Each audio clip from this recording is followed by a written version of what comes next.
What's up, Summoners? King Blair here. Today we're going to be talking about the way that I personally analyze units and decide whether or not I want to build them and whether or not I think they're good, which has come from a lot of experience and year of experience playing Epic 7 and a lot of other gacha games and a lot of other games such as Smash and League of Legends. And it's a lot of things that will help you guys have the tools to be able to decide whether or not a unit is good and decide that for yourself. So if you like the video, make sure you like, subscribe, and join the Discord link. Right now, I am doing the event where it's like you can vote for the unit you want to see in the showcase. So next week will be a unit, next month will be a unit I already have built, and the month after that is a unit I can build that I can build right away, and a full guide similar to Charon. So make sure to join the Discord to vote there, or go to the video with the 1,000 subscribed to vote for the unit you want to see in that monthly analysis. But without further ado, let's just get right into the video. So you may be wondering, why am I making this video and why am I giving you criteria that I use and that I think is a pretty solid criteria to evaluate a unit? It's because whenever there is new units such as Celine and Emerald Violet, there is always going to be controversy whether or not that unit is good. And it's important that you yourself make the decision at the end of the day, because a lot of players have been wrong before, myself included.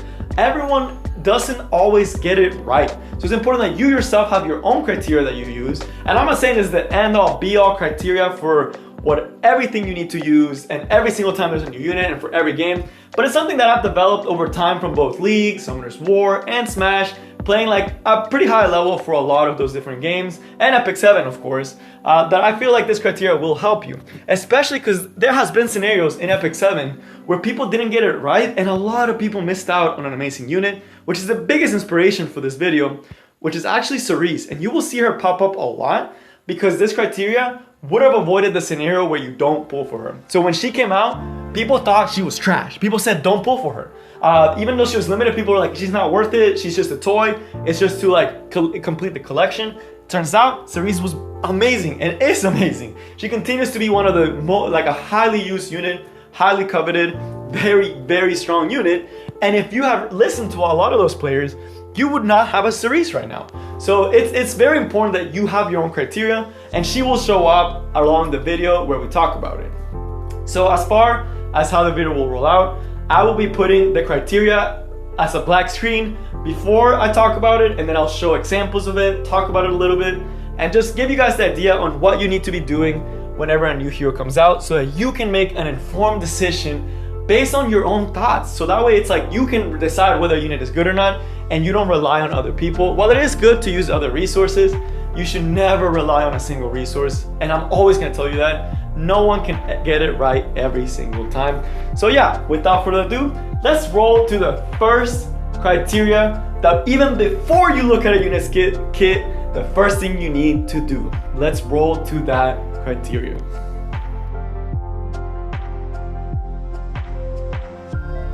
So the first thing you should be looking at before you see any other stats, and I feel like so many people forget to do this, even myself, sometimes I forget to do this, but the stat and imprints are so important because they already tell you a story about the character and it shows you what their potential really is.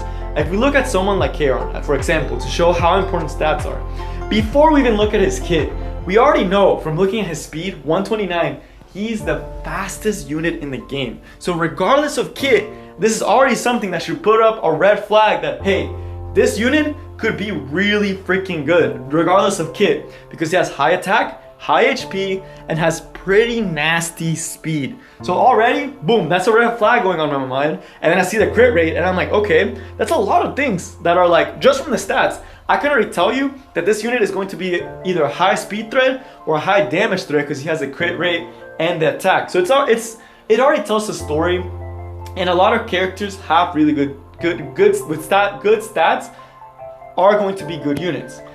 The one example that I'm going to keep bringing up is going to be Cerise, because when she came out, people only focused on her skills, and I didn't understand that because I kept looking at her and looking at her and looking at her. And I know she's a combat readiness booster, but without knowing that, 122 speed, I kept thinking that's faster than Bassar, that's faster than Oxlots, that's faster than Athletica. I just kept looking at that and I'm like, how are people thinking she's going to be terrible when she has such a solid stat line? Then the crit rate, I was like 27 crit. Is she a damage dealer? I don't know. We don't know the skill yet. We only know the stats, and already from looking at Cerise, you already know she has pretty good stats.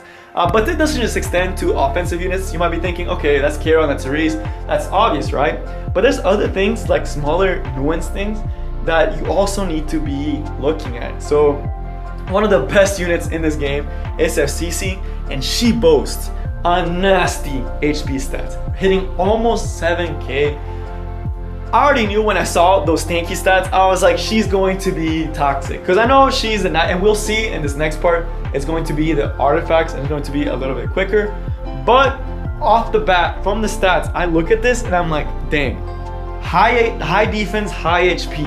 I don't know what she does yet, but I already know she's going to be a good unit. Why? Because she has a solid stat lineup.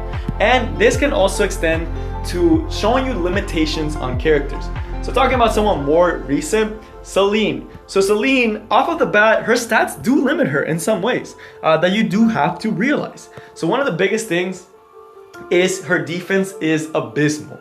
You need to know your defense ratios, and anything under 500 is not looking too hot for you. So right off the bat, even though she has amazing offensive stat, amazing HP, great crit rate, her defense stat kind of tells you, if I want to build a tank Celine, is that viable? Because I'm gonna have to make up for all that defense. So that already gives you limitations on the character, where it's okay, they definitely are good at something and other things they may not be as good at. And then on the other hand, for the imprints, it's another thing that people ignore a lot, because a lot of people don't realize that a lot of the showcase with Celine, they do have her with this imprint concentration, which is super important now. And the fact that she gets attack off of this, one day you might get her to triple SS, and if you do, that's an extra 20%.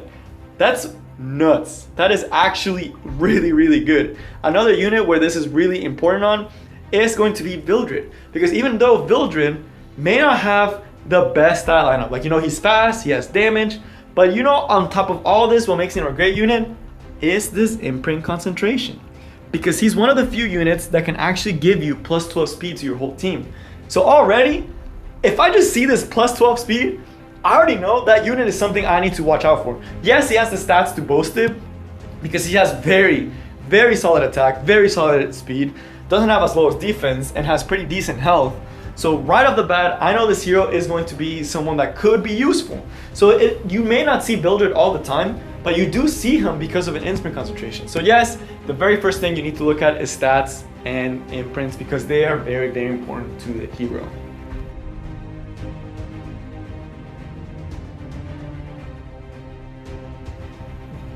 The next thing you need to look at, which goes hand in hand with stats and imprints, but it's still very, very important, is going to be the class that hero is. And a lot of characters, their class determines their utility in the game. So let's look at one of the biggest examples, Charles. I got this unit super wrong when he first came out, and it was because I just didn't realize that his class makes him who he is.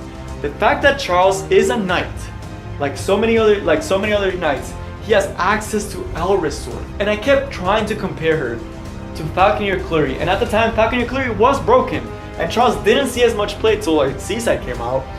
But the fact that he is a knight set him up for success in the future, and that is something that I was so short-sighted about, because I saw this and I was like, a knight? Knights don't do damage. But then I didn't know, I was like, oh, knights don't do damage. I was like, okay, he has high health, not the greatest attack, high crit rate, but I didn't realize that because he's a knight, he has access to things like Elris Sword. So knight class, already having the knight class, you have to know Elris Sword. Can they work with Elris Sword? And then Charles showed that him with Elris Sword is kind of broken, because this skill can go into this skill, and he does mad damage, can clap some units, is GG. He is the king of GVG because of his class. If Charles was a warrior, I guarantee you Charles would be nowhere. Almost no one would be using Charles if Charles was a knight class. Like, yes, he still has uses, or not knight, if it was warrior class. Because it's just like, he has limited uses once he's knight class. The fact that he's knight and has access to Elris makes him really, really good. Another example to this, which is a little bit more on the limiting side, or like the weirder side, is going to be Emil Hayes, because people were like, kind of confused about Emil Hayes. They were like, why is Emil Haste a Soul Weaver? People thought he should be a warrior, but when you actually play with him, you realize what makes him really good. And having used Emil Haste so much, the thing that I love is the fact that he's a Soul Weaver, because Soul Weaver also have access to some pretty nutty artifacts. One of them being Idol's Cheer. So Emil Haste, not the fastest out there in the world, pretty limited by his stat or by his speed stat, but he has good HP, good like super good defense. I think it's one of the highest defense. And then the fact that they gave him the Soul Weaver class, Soul Weavers have access to Idol's Cheer, they have access to Water's Origin, they have access to Stellar Harpa. So Haste, if you guys didn't know, he can do a lot of damage while also mitigating damage and can also destroy revive teams. So if you have an Emil Haste against a revive team, they're going to try to be targeting you. Or your Emil Haste, you try to get rid of them before you use the revives, because you just get so much advantage. But the fact that he's a Soul Weaver, every time they touch him, if he has Idol's Cheer, you're getting turns. If they're trying to kill him, Water's Origin keeps him alive, lets you do some nutty damage later on, gives him more turns. So all in all, Emil Haste having that Soul Weaver class really helped them out. If Emil Haste had actually been Warrior class, which is what a lot of people wanted, he would not be as useful. I would not be using my Emil Haste as much as I do if he wasn't a Soul Weaver, because Idol's Cheer really is nice, and having it on someone who's also on the offensive side is really, really useful. On the other hand, a hero who gets a little bit restricted with his artifact choice is going to be Blaze Dingo. Yes, we still have access to Portrait of the Savior, which Portrait of the Savior is amazing for Blaze Dingo, but the fact that he's Soul Weaver, it kind of cuts him out of a lot of unique artifacts that he could have been using. The fact that he's a Soul Weaver, Soul Weavers don't have the most aggressive artifacts. They're usually more on the defensive side. So you're kind of forced into using Exorcist Tonfa or Portrait of the Savior if you're using him, which really does restrict you in your artifact choice. So he's one of the units that actually is restricted, which is why you need to watch out for this when you're deciding. Because again, it can make someone like Charles completely broken, but it can also limit someone like Blingo, because he doesn't have the same choices with Elias Knife, or like even things like Rihanna Lucio, which are amazing. But yeah, so it's things that really, really can hurt a character, and you need to watch out for when you're looking at them.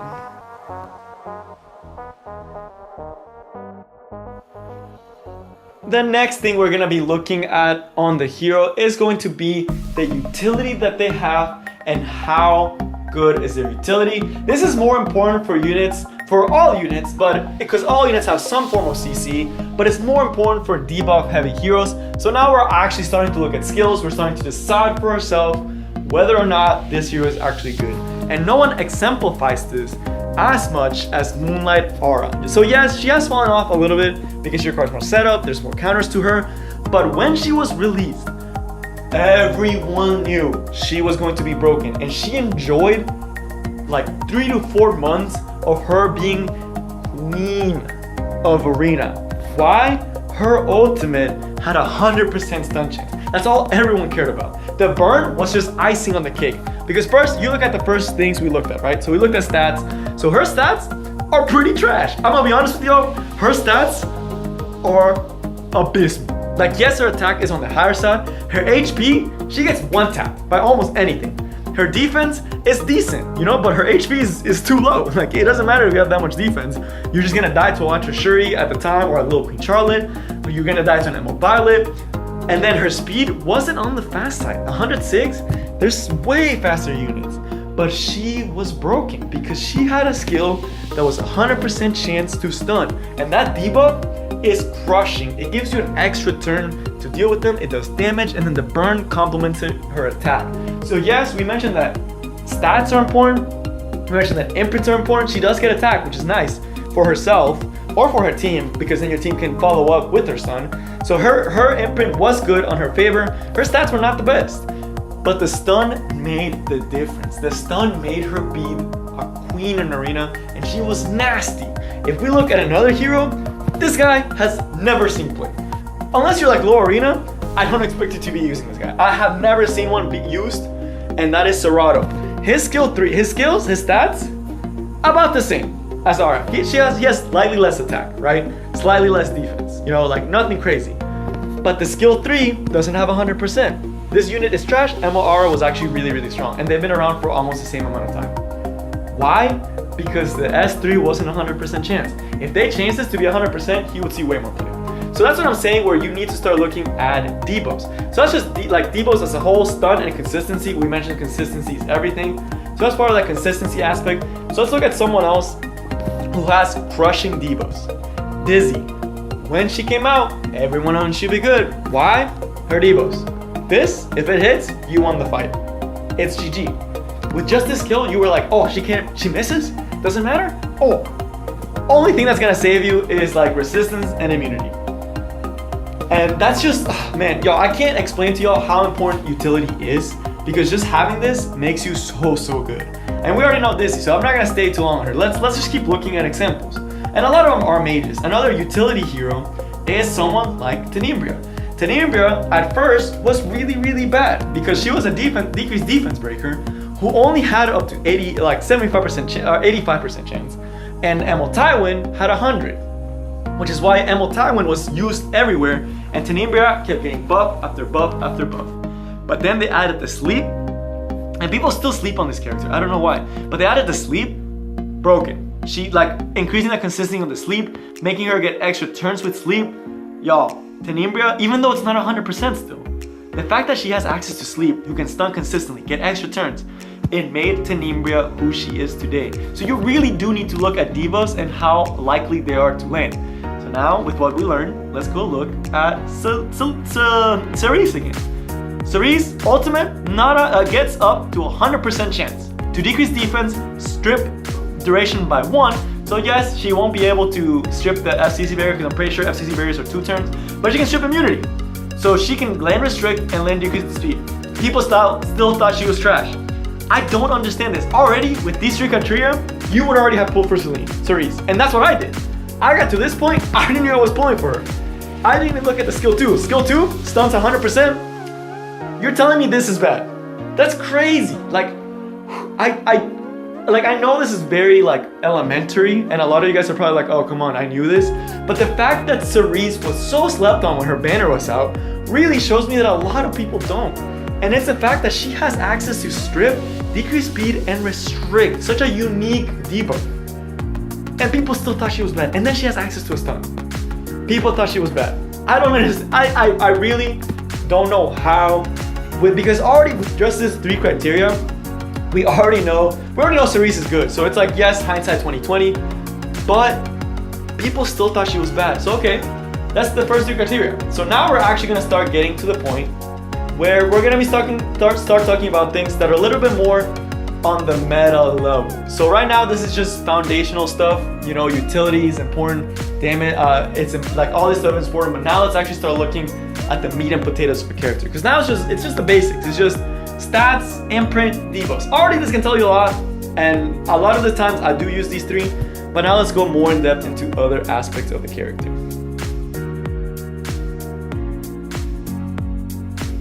The next criteria we're going to be looking at is going to be ratios. Yes, that is right. We're still staying in the very low portion, just looking at units at the low, but that is going to be unit ratios. So why is this important? So you guys see me hovering over Elf. So let's use the criteria we have up to this point to decide whether or not a unit is doo-doo or whether the unit is good or maybe has potential future. So Elfil. Stats. Solid speed. Faster than Basara. Already, boom, solid. Fire type, we didn't talk about that, but she's fire, so okay, you can use her against Basara.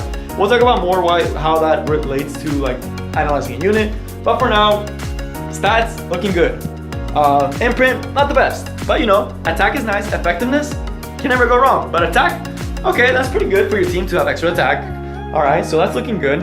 Class, Archer, not the best. So stats gets a S, class gets a C because archers have the worst. But you know, you have some pretty good artifacts here and there with access to like Portrait of the Savior, so that's fine. You know, you can make it work.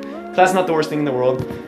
Debuff potential, ooh, strip, sleep, decrease defense, and you can soul burn it to ignore effect resistance Oh, I should have talked about that as an example before, because that is the definition of clean. That's utility to the max. That's amazing.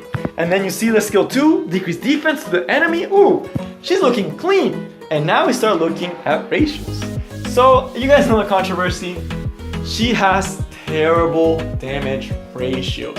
Her ratios are not the best. Can she still one-shot? Yes, but she does require a lot better gear than a lot of other characters. Is she a bad unit? No. But the ratios stopped her from being amazing. So she is still a good character. I don't want to rip on her. I don't want someone telling me, why are you hitting on Alpha? She's actually really good. Yes, but she could have been so much more. If they actually gave her higher attack ratios and made her easier to build, yo, I guarantee y'all she would be one of the most used units right now. She still says a lot of use in GVG, but it shows you how important damage ratios are, because everyone thought when they saw this kit, they were like, insane, going to be amazing. You know, one-shot potential like crazy. The follow-up turn, they ignore. You basically get a guaranteed kill as long as you get 2 souls. That's what everyone thought, and then you found out, maybe not. You know, maybe you don't get that kill that you thought you were gonna get. Which is, it's important to know. The other hero that really exemplified this, and it really hurts me to this day, because I still think he's bad, just because of how bad he was at release. When they released this guy, yo, people were hyped. I was hyped. And it just, like, I know he's good now. I already know a lot of people that use Pavel. Don't hate Pavel users, don't hate on me. I know he's good. I just think it's just because of how bad he was at release. So when he came out, I don't know if you guys knew this, but if you look at skills, okay, same thing we did before. Speed, solid. Attack, solid. Already looking clean. Utility, you know, not greatest utility, so not the best utility, but you know, he has damage, right? He looks like he could do this, not get counter attack. Oh, he didn't have the no counter attack, but he looks like he could use the skill Soulburn and then take out Cisa Bellona. What the time was everywhere, and she's still very highly used. But people were like, okay, this is lit, this is strong. And then we found out his ratios, and he was doing no damage. Y'all, he was doing dookie damage. I saw people with like 1800 CP Pavels, and I was like, if you slap that gear on like my Charon can do 2 times his damage. So like, why use Pavel? And that was a big thing. So yes, while stats are really important, all this, you also have to look at ratios, because if you don't have the ratios, they could really mess up. Pavel has been buffed since then. He's kind of the thing that you can counterattack on him. His skill 3 damage has gone up, his skill 2 damage has gone up. But you know, it's the fact that he was so bad at first that I still don't use my Pavel. And I know I need to, because I have him almost basically fully built. So I will be using him, but this just shows the importance of ratios, and that you do need to look at the damage ratio. With Celine and Emerald Violet, they actually have really good ratios. So I see a lot of people complaining about Celine. And they're saying her ratios are trash and her stats are unbelievable. Y'all, her ratios are good. And that's something you have to realize, because a lot of people are saying she does no damage, but she does damage, y'all. Like, I've seen her do a lot of damage. If anything, you can hit on her defense for being squishy. And yes, I would be like, okay, yeah, she's squishy. But hitting on her damage, y'all, no unit is going to be doing like 24k on a skill 2. Like, I'm sorry. Like, yes, she does 15k, but that's expected. People expect her to like one-shot units like crazy. And she can with high investment, but people just expected it with low investment. And I don't want to get a lot of hate for saying that, but she has good ratios. You cannot say that she's bad because she doesn't do damage, because she does do damage. You're wanting a unit that just can't do that. Same thing with Emerald Violet. He also has really good ratios. I'm bringing them up because they're more relevant at the time, but he also has really good ratios. I don't know what people expect. I see videos and like, I'll read the comments and they're like, oh, he does no damage. And I'm like, are we watching the same video? Like, I just don't know, because he's doing like 12, 13k on an FCC with not fully Molar Guard S3, and then people are like, oh, that's trash damage. And I'm like, we must not be watching the same video, because his ratios, oh, they're awesome. And the fact that I can see how much 12k to an FCC is actually really solid. So I don't know if we're watching the same videos, but they have really good ratios. I just want to bring them up because they're units that do have good ratios, good stats. So already they're pretty good, they're pretty solid overall. They do have low defensive stats, so that, again, you can hate on him for that. But let's keep going. So that's ratios. They are important. Just know they exist. Just know that you need to take a look at them. The next thing we're gonna talk about is place in the meta, and this one we talked a lot about basics, stats, imprints, class, You know, there's a lot of basic stuff, but now we're getting to like the higher level thinking stuff. And this is what units are good right now and how can you counter them. And no one exemplifies this better than Emil Haste. Because Emil Haste, if you look at him, stats, not that great. Not like good defense, but that's it. Utility, okay, can dispel buffs, okay, that's okay, I guess. Ratios, his S3 is not anything like Cross, not anything like Corvus, and his S2 seems stupid niche. And people thought he was going to be bad.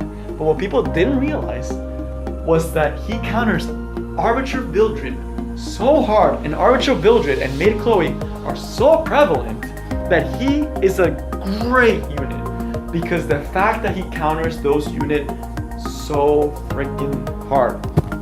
If Emil Haste didn't have a place in the meta, he'd be a trash unit. He'd be one of the worst units in the game. If Arbiter Vildred and Maid Chloe disappeared, he'd be trash tier. You will never see Emil Haste anywhere. But the fact that they are so meta relevant, you see Emil Haste everywhere. You see him everywhere just because of that. And this really exemplifies the example. We can go to other heroes that even though they weren't that great, they still had a place in the meta. Like Lilibet, terrible ratios, no sustain, almost no utility, still saw a ton of play and still sees play today. Why? Because she has a place in the meta. She can actually counter very good units. Another great unit is Roana. Roana sees so much play in higher level because of Seaside. She's so good at countering Seaside. And because of that, like if you see her, similar to Emil Haste, very high defense, not the best health. Her S3 and is on a massive cooldown. Like her S3 is like, you're not getting your cooldown. Her S1 is like niche. It's like, okay, a barrier, that's cool. Like it's whatever. Her PvE side got nerfed because it used to be kind of good and I don't know why they nerfed it. I don't think they should have done that to target her right after she came out. And then the S2 is the reason she sees so much play. If Seaside were to disappear, Charles were to disappear, almost no one will be using their Roana because she is so specific towards Seaside and Charles. No one would have pulled for her because it's just this skill is so strong against Seaside that Seaside becomes your healer. And the fact that a Seaside is so prevalent in the meta, Roana is also prevalent, especially in RTA. So that's why it's like meta relevance is so important. I know the basics like the heroes, the stats, yes, those are really important. But at the end of the day, if they can't counter the meta unit, they're not going to be doing too hot. An example of this was Pavel release. Pavel was supposed to be a great counter against Seaside, but he couldn't do his job. He couldn't kill her. And because of that, he had no place. Yes, he could work in a cleave team, but that's not what he was meant to do. He was meant to counter Seaside and he couldn't do his job at the time. Yes, he got buffed and he could probably do it a lot better, but it's just people got that bad taste in their mouth. They don't want to build Pavel because of what happened in the past against Seaside. But yeah, his place in the meta is super important. So I don't want to just tell you guys that meta is important. I want to show you guys an example of how you can actively use everything we learned to this point. And I will show at the end a couple more examples. Now let's look at Cermia. Y'all, people still sleep on Cermia. I haven't even built, but I've seen so many videos and I know that the potential she has.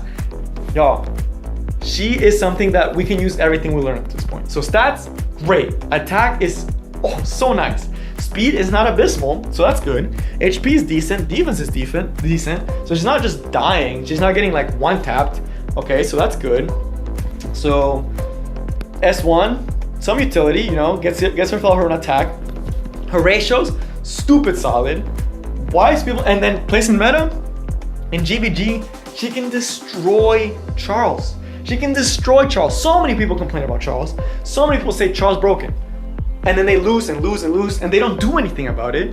And I got Cermia pretty late, but I'm trying to build her now.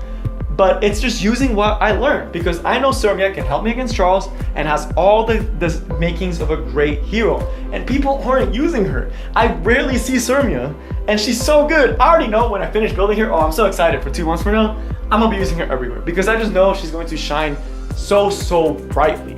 And that's just trying to put you guys how I decide how to build heroes because I look at them, I see if they have a place in the meta, I see if I want to use that hero, and I build them. So that's what I want to leave you guys with, place in meta. And then with like current analysis, you guys get an example.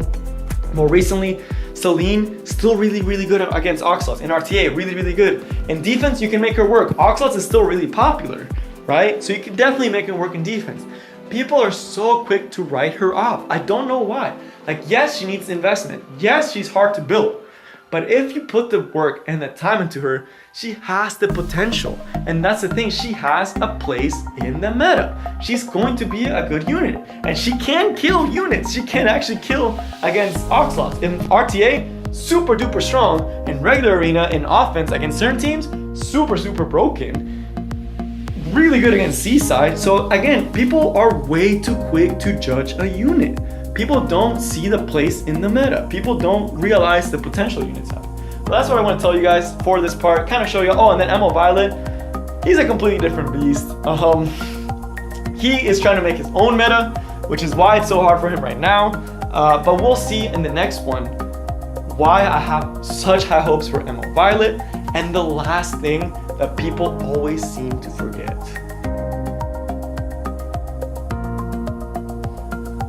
The last concept I want to leave you guys with that is such an important part of Epic 7 that everyone forgets is combos and units that heroes go well with. So many people are so quick to see a unit in a vacuum, and a lot of the videos, and myself included, it's always showcase, showcase, showcase, but they don't talk about how they fit with other heroes. People don't, when they see a unit, they don't realize the potential combos that units have that make them who they are. There are some units out there that just get to a new level when paired off with another unit. So Emo Violet, a lot of people are like, oh, he dies too easy. He has no sustain. It takes so long. But y'all, Emo Violet is not trying to 1v4. That is not what he's there for. He has a team. And that's the one thing that I feel from this whole video. If you learn anything, so we talked about stats, imprints, hero class, ratios, utility, and then meta relevance. And the last one is team composition, because so many people see things in vacuum. Anything you learn from this video, it's not about the unit, it's about the teams you can make with them. That is the one thing I want to leave you guys with, and I will be recapping at the end, because a unit introduced into the game is not about what they do on their own, it's what they do with other heroes. And Revenant Violet has people around him, has people that can sustain for him. A really good combo with him is Rule of Light, because okay, he has problems sustaining, put in Rule of Light. Now, it doesn't matter if they try to one-shot him, he has time to set up, he has time to do his damage. He doesn't have to be alone. So yes, that's more of like the current one, but there's so many other combos that I can start talking to you guys about, and you're gonna be like, wow, I didn't think about that. Cerise, I told you guys I was gonna be going back to her. We didn't talk about the meta relevance because I just didn't want to put Cerise in every single one of them. But Cerise, you know who she combos really well with? Athletica. Why? Who counters Athletica? General Purgus, Emo Violet, or any one with Eidos Cheer. You put a Cerise in there, oh, you're getting cleaved. And in RTA, I started seeing people do this combo, and I'm like, y'all are nasty.